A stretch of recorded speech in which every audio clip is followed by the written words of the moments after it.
Hi, my name is Emery. That's not a name you hear often anymore. I guess people say it sounds soft like a background character in an old paperback novel. I suppose that fits me. I've always blended into the wallpaper of my own life. I never expected to see Lissa again. Not after what she did, and definitely not at a work event of all places, surrounded by people in suits pretending to care about performance metrics and shipping schedules. But there she was, standing by the catering table, holding a little plate of shrimp cocktail, dressed like time had been kind to her. When her eyes met mine, her fingers started to tremble. And then she cried. 3 years of silence. Not a single message. And now tears. Let me take you back to before the crying. Before the silence. Before I learned how easily 15 years could collapse under the weight of secrets. I married Lissa when we were both broke and hopeful. I was working night shifts at a storage warehouse and getting certified in inventory management while she bounced between marketing internships and overpriced coffee shops that paid in tips and burnt-out smiles. We lived in a crummy little rental behind a gas station. Mice in the cupboards. No heat in winter. But we laughed. We dreamed. We shared ramen like it was gourmet. Somewhere along the line, she climbed out of the mud faster than I did. She got a real job, then a better one. Meanwhile, I stayed in my lane. Slow, steady, dependable. I wasn't flashy, and I didn't chase promotions. I just worked. That's what my father did. And his father, too. We weren't dreamers. We were doers. But Lissa wanted more. She never said it out loud. Not at first. It was in the way she stopped waiting up for me. The way she started wearing perfume again on Tuesdays. The way she locked her phone when she never used to. Little things. Quiet changes. I ignored them. That's on me. The night it all fell apart. She was getting ready for what she called a team dinner. I asked if she wanted me to drop her off. She laughed. Not in a cruel way. More like I was a cute dog offering to drive a car. She said, "I'll be fine, Em. It's work." She forgot her scarf that night. I was gonna drive it over. That's the only reason I left the house. The scarf was hanging on the coat hook. I should have just let it be. But something made me go. Some soft whisper in my gut. She wasn't at the restaurant she said she'd be. She was across town on the rooftop of a boutique hotel. I saw her from the sidewalk, wrapped in fairy lights, laughing at something a man with salt and pepper hair said, holding his hand across a table meant for two. Not a team dinner. Not even close. I never confronted her. Never raised my voice. I just disappeared. I left a note on the fridge that said, "I saw enough." That was 3 years ago. Now I'm standing in a hotel ballroom holding a glass of flat soda, staring at the woman who broke me like a vase dropped on tile. She's crying. Her mascara is bleeding onto her cheekbones. She looks like she's trying to decide whether to run or fall into my arms. And all I can think is, why now? I didn't move right away. I just stood there with my plastic cup in hand, watching her fall apart quietly. I thought I'd feel triumph, maybe a pinch of poetic justice. I didn't. All I felt was that old, familiar hollow feeling, like standing in a room where the windows are open but the air won't come in. She wiped at her cheeks with the back of her wrist and whispered my name. Emery. Just once. Soft and raw, like saying it brought something up from the bottom of her chest she wasn't ready for. I swallowed and nodded, pretending I had something intelligent to say. I didn't. My voice died somewhere behind my molars. Do you work with Franklin now?" she asked, gesturing to the crowd of name tags and suits behind us.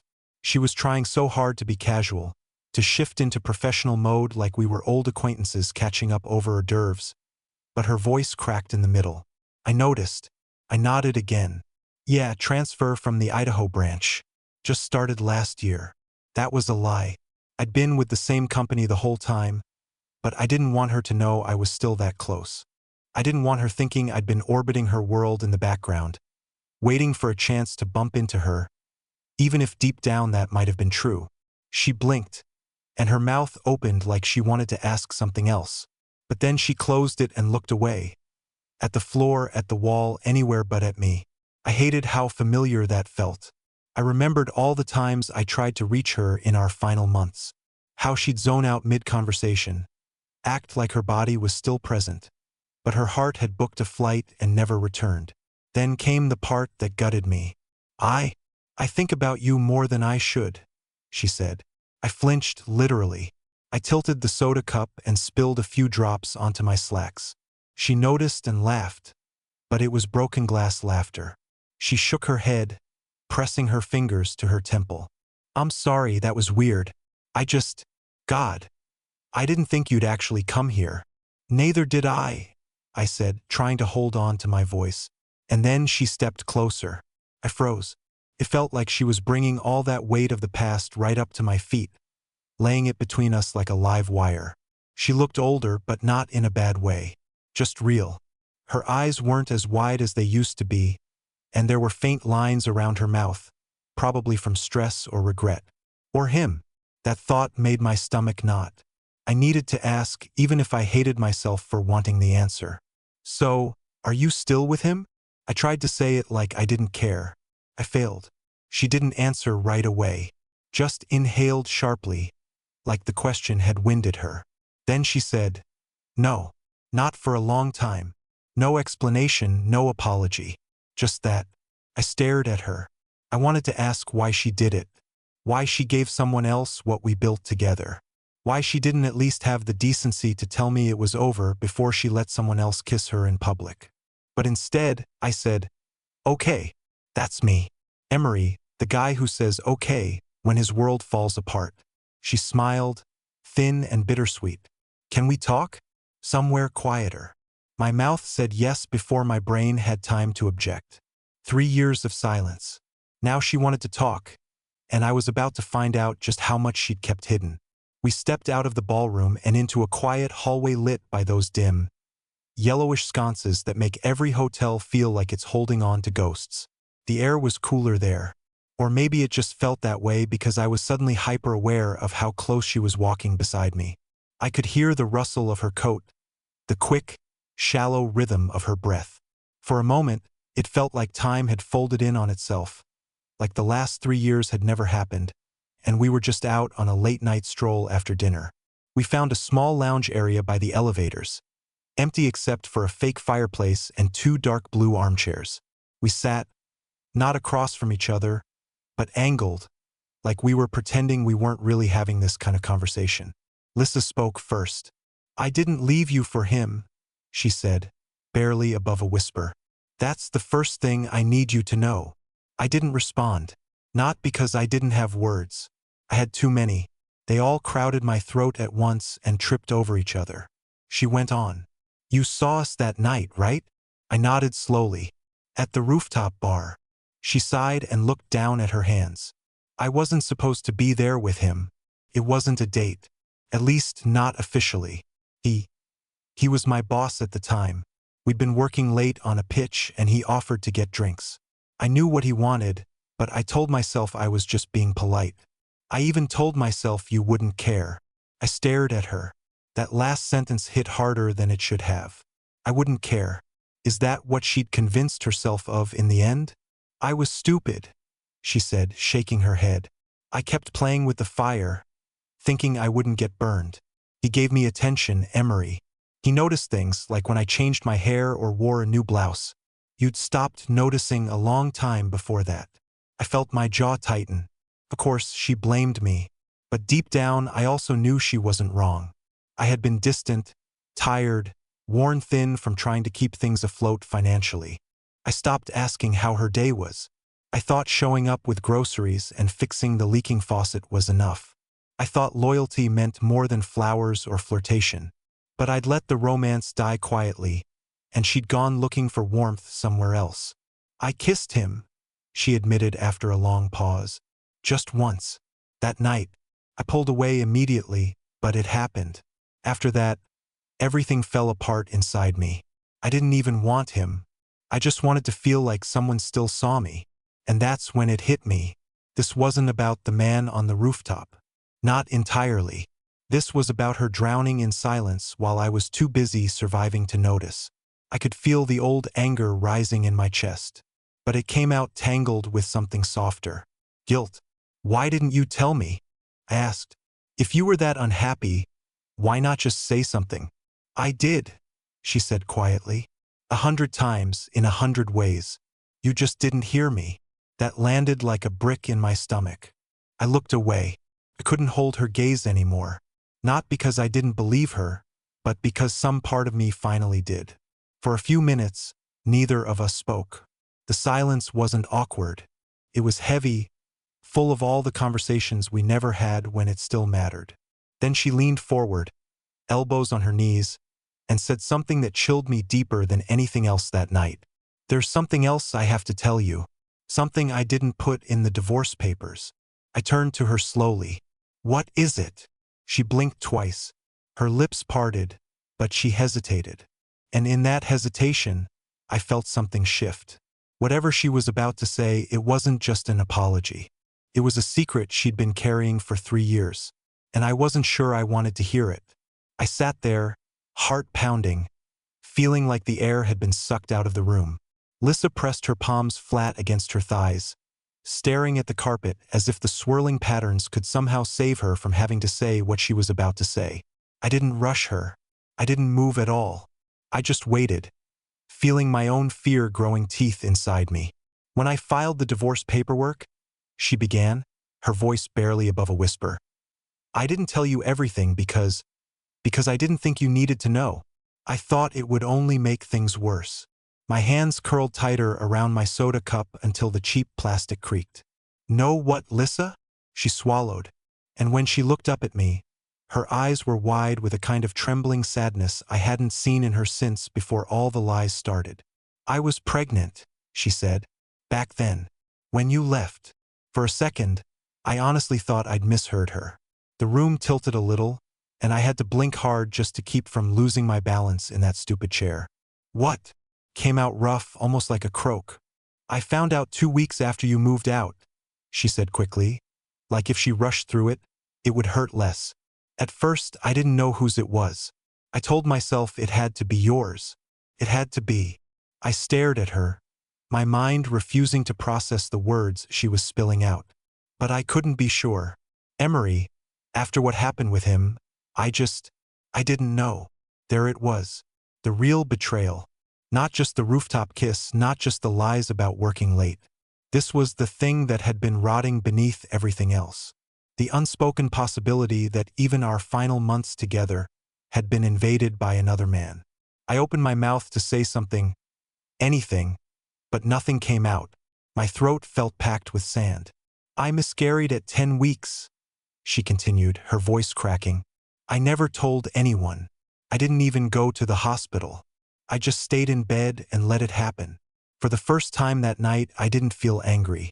I didn't even feel betrayed. I just felt numb, like someone had drained all the color out of the world. Why are you telling me this now? I asked, my voice shaking more than I wanted it to. She let out a shaky breath and wiped under her eyes with the back of her hand. Because I saw you tonight, and it hit me all at once. You're not the villain I made you out to be. You were never cruel. You just didn't know how to fight for me when I needed you to. I sat back, staring up at the ceiling, wondering how things had unraveled so badly without either of us screaming, without either of us throwing plates or slamming doors. It was all so quiet, so civilized, and yet the damage was absolute. There were no good guys or bad guys in our story. Just two tired people who stopped speaking the same language, reaching out in different directions until the distance between us was too big to cross. She leaned closer, almost pleading. I'm not asking for anything, Emery. I'm not trying to mess up your life. I just needed you to know before it was too late. I turned my head slowly to look at her. Too late for what? I asked. She hesitated, biting her lip like she regretted even bringing it up. For forgiveness, she whispered. Or at least, understanding. I didn't answer. Couldn't. I just sat there feeling the heavy, impossible weight of everything unsaid between us. 3 years of silence, one broken marriage, and now a truth so raw that I didn't even know if I could carry it. And somewhere deep inside, a question was beginning to form. One I didn't want to face. Did part of me still love her? I didn't sleep that night. After she dropped that truth into my lap like an unexploded grenade, Lissa left quietly, giving me one last look that hovered somewhere between regret and surrender. She didn't beg me to stay. She didn't ask for another chance. She just walked away with her arms wrapped tightly around herself, disappearing into the hum of voices and clinking glasses beyond the hallway. I sat there for a long time, feeling the low-grade buzz of fluorescent lights overhead and the dull throb behind my eyes. My soda had gone warm and flat in my hand, but I kept sipping it anyway, like it might somehow ground me. I didn't move until a security guard politely suggested the lounge was closing for the night. Driving home was a blur. I barely remember the traffic lights or the turns. I just remember my fingers gripping the steering wheel so tight they ached when I finally let go. I parked outside my apartment complex and stared up at my window for a solid 15 minutes before I could force myself to climb the stairs. When I walked inside, it felt like stepping into a stranger's life. Everything was neat, clean, controlled. Exactly how I thought I wanted it. No messy arguments, no hidden text messages, no broken promises. Just silence. But that night, silence didn't feel peaceful. It felt suffocating. I sat on the edge of my bed, still in my conference clothes, replaying everything Lissa had said over and over, like a broken cassette tape jammed into a player you can't turn off. Pregnant. Lost it alone. Never told me. Not because she hated me, but because somehow, we both decided without saying it that we didn't belong to each other anymore. That realization cracked something open inside me that I thought I'd sealed up a long time ago. I thought about the little things I used to love about her. The way she hummed badly off-key while cooking. How she tucked her feet under my leg on the couch when she was cold. How she always insisted on ordering dessert for the table, even when she knew it was just for her. Those memories rushed back, vivid and cruel, like a slideshow of a life that no longer existed. And then I thought about the bad things, too.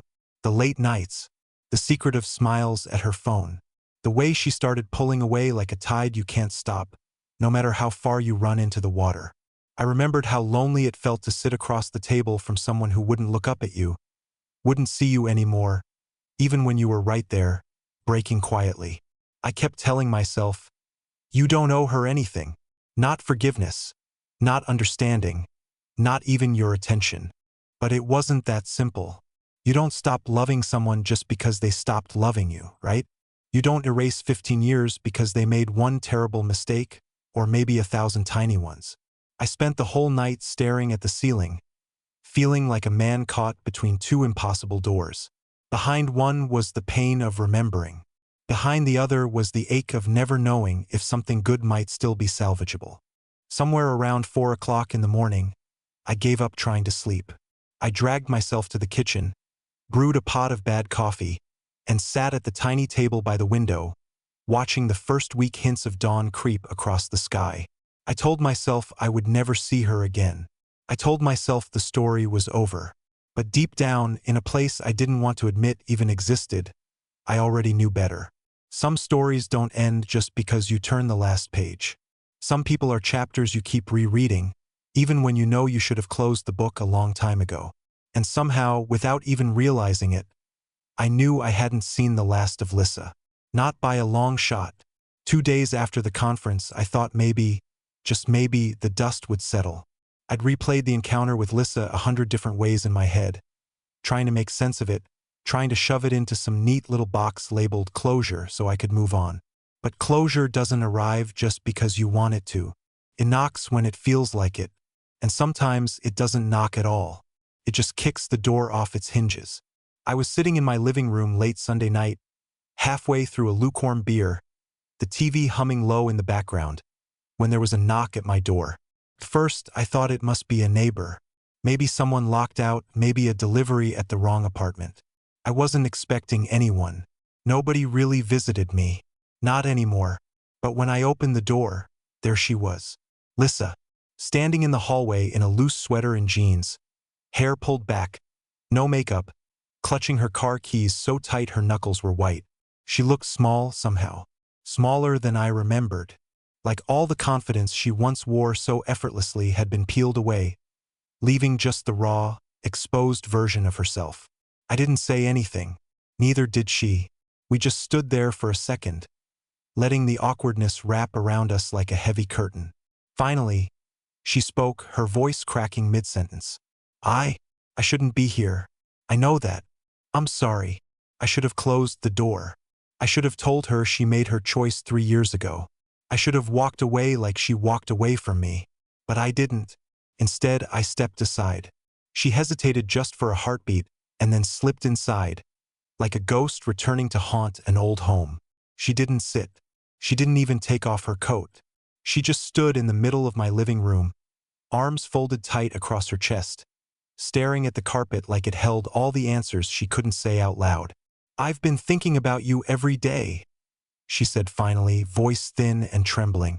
Not just since the conference. For a long time. I leaned back against the door, arms crossed.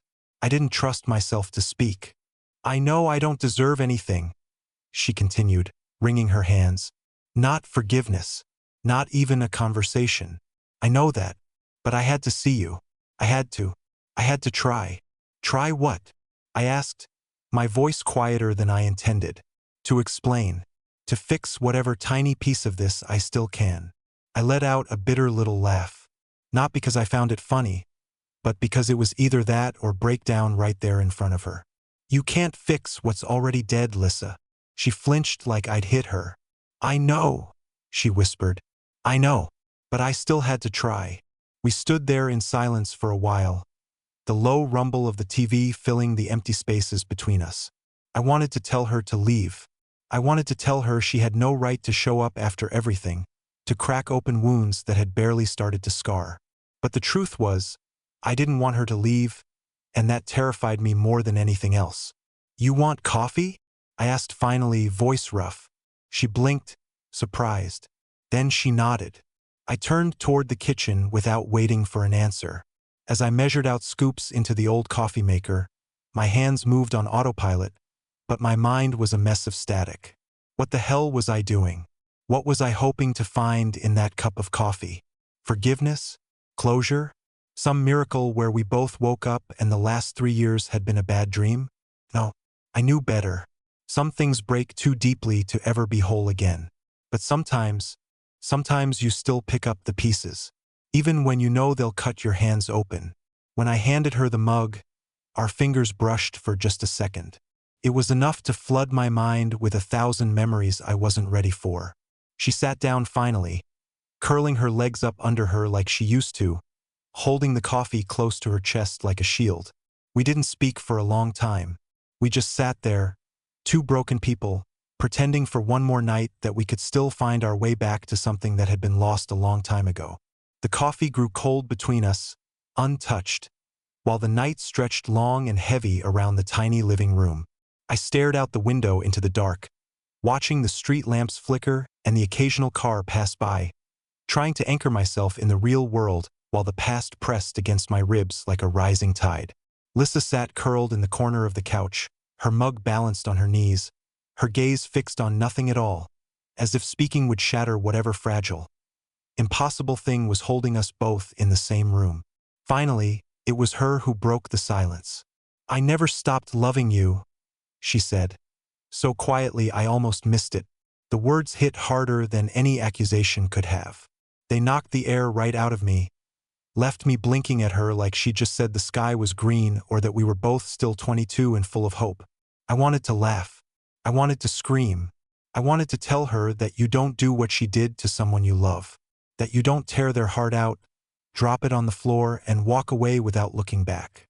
Love doesn't look like secret rooftop meetings. Love doesn't smell like another man's cologne on your spouse's sweater. Love doesn't sound like silence when you're begging for the truth. But all I said was, then why? She pressed her lips together, swallowing hard, her eyes shining. Because I didn't know how to ask for what I needed, and you didn't know how to see what I wasn't saying. There it was again, that ugly, complicated truth. It would have been easier if she had been a villain, if she had cheated because she was cruel or selfish. But it wasn't that simple. It never is. It was loneliness, neglect, two people growing apart so quietly, they didn't even hear the distance until it was too wide to bridge. I thought I had to be perfect for you to love me back the way you used to, she said, her voice breaking. And when I realized I wasn't enough to make you look at me like you did when we were young, I panicked. I made terrible choices. I hurt you in ways I'll never forgive myself for. But not because I stopped loving you. Because I loved you. And I was terrified you didn't love me anymore. I looked down at my hands, the ones that had built a life for us brick by careful brick, only to watch it crumble because I didn't notice the cracks forming until it was too late. I wanted to tell her that it wasn't all her fault. I wanted to tell her I had seen her, but maybe I hadn't understood what I was seeing. I saw her tired smiles, her restless sighs, her distant eyes, and instead of reaching for her, I had built walls around myself, thinking I was protecting what we had. All I'd really done was lock her out. Neither of us were blameless.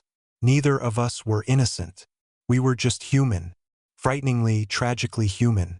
"I'm not asking for anything," she said again, voice raw. "Not another chance. Not a redo. I know I don't deserve that. I just needed you to know the truth before." She trailed off, her gaze dropping to her hands. "Before what?" I leaned forward, feeling the hairs on the back of my neck prickle. "Before what, Lissa?" She hesitated, her breath catching. Then she looked up at me with a kind of heartbreaking gentleness I hadn't seen in years. "I'm moving," she said. "Across the country. Next month. New job, new everything. I won't be back here. Ever." It hit me harder than it should have. I thought I'd closed the chapter. I thought her leaving wouldn't matter anymore. But somehow, knowing she was really disappearing, knowing there would be no more accidental meetings, no more awkward conference run-ins, no more unexpected knocks at my door, felt like losing her all over again. And worse, it felt like losing a piece of myself I hadn't realized was still tethered to her. "I needed you to know before I go," she whispered. "Because after this, there's no coming back." I sat there, heart pounding, staring at the woman who had broken me and loved me and ruined me and saved me, sometimes all in the same breath. And I realized with a dull kind of sadness that this wasn't about getting her back. It was about letting her go. Finally, completely the right way. And it was a goodbye I didn't know if I was strong enough to say. For a long time, we sat in that little room filled with old memories and stale coffee and all the words we should have said years ago. Lissa stared into her cup like it held the future. I watched her, feeling the strange pull of everything we had been, everything we lost, and everything we could never be again. I thought about telling her no, that I didn't want to hear about her new life, her new city, her new adventures without me. I thought about asking her to stay even if it was selfish. But in the end, I did what I had been too afraid to do when it really mattered. I let her go. "I'm glad you told me," I said, my voice steadier than I felt. "I'm glad you came." She smiled then, a real smile, small and trembling, but honest. It was the kind of smile I hadn't seen since the early days, before life and fear and pride built walls between us. "I'm glad too," she whispered. I stood up first, setting my mug down with a soft clink. She followed, setting hers next to mine. For a moment, we stood close enough that I could feel her warmth, smell the familiar vanilla scent of her shampoo, hear the quick little hitch of her breath. And then, without asking permission, without needing it, she stepped forward and hugged me. It wasn't a desperate hug or a pleading one. It was soft, final, forgiving. I closed my eyes and hugged her back, letting the tears fall away for just a heartbeat, feeling her shoulders shake against mine as she cried quietly. I didn't try to stop her. Some tears are necessary. Some tears are cleansing. When she finally pulled back, her cheeks were wet, but her eyes were clear. Lighter. Somehow, like a burden had been lifted. "You'll be okay," she said, squeezing my hand one last time. "You always were stronger than you knew." I laughed, a real laugh this time. Low and a little broken, but honest. "Yeah, maybe. Take care of yourself, Emery. You too, Lissa." And just like that, she was gone. No dramatic scene. No slammed doors. Just the soft click of the lock and the fading sound of her footsteps down the hall. I stood there for a long moment, staring at the door. And then, for the first time in years, I smiled. Because somehow, in the middle of all the wreckage, there was something clean and beautiful too. Forgiveness. Understanding. A new beginning that didn't have to erase the past to be real. I didn't know what came next for me. I didn't know if love was waiting around some corner or if it would just be me for a while, rebuilding a life from quieter, steadier bricks. But for the first time, I wasn't afraid. Some endings aren't really endings at all. They're just the start of something you can't see yet. Something softer and, maybe someday, even better. And as the sun rose outside my window, painting the sky in pale gold and soft blues, I sat down with a fresh cup of coffee and a heart just a little lighter than it had been the night before. I was going to be okay.